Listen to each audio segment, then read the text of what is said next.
Asalaamu calaykum waraxmatullaahi wabarakaatu. Soo dhawaada saaxiibayaal, magacaygu waa Maxamed Yuusuf. Halkaan naga daawanaysaana waa Maamuusa Media. Channelka subscribe saar haddaad nagu cusub tahay. Haddaad hore nolol joogtina muuqaalka like saar, kana mid noqo asxaabta ku xidhan Maamuusa Media. Saaxiibayaal, muuqaalkani waa buurta Gacan Libaax oo ka mid ah meelaha loo dalxiiska tago ee ku yaala Somaliland, isla markaana ah deegaan aad iyo aad u qurux badan. Buurta Gacan Libaax waxa ay ka tirsan tahay buuraleyda caanka ah ee la yidhaahdo silsiladda Golis, isla markaana waxay u dhaxaysaa saddexda magaalo ee kala ah magaalada Hargeysa iyo magaalada Berbera iyo magaalada Burco. Magaalada Burco waxay u jirtaa buurta Gacan Libaax ilaa 83 kiiloomitir. Magaalada Berberana waxay u jirtaa 67 kiiloomitir. Magaalada Hargeysa waxay u jirtaa 100 kiiloomitir ilaa 130 kiiloomitir.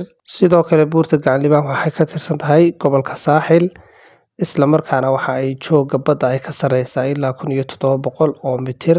Buurta Gacan Libaax waa buur aad iyo aad cimiladeedu ay u degan tahay, isla markaana green ah, guyo jiilaalba ah. Waxyaabaha kale ee buurta caan ku tahay waxaa ka mid ah waxaa ka baxa geedka loo yaqaano qurjeenka, isla markaana geedkaas oo ah geed uu libaaxu magaranaysaa isticmaalo oo uu isku daaweeyo.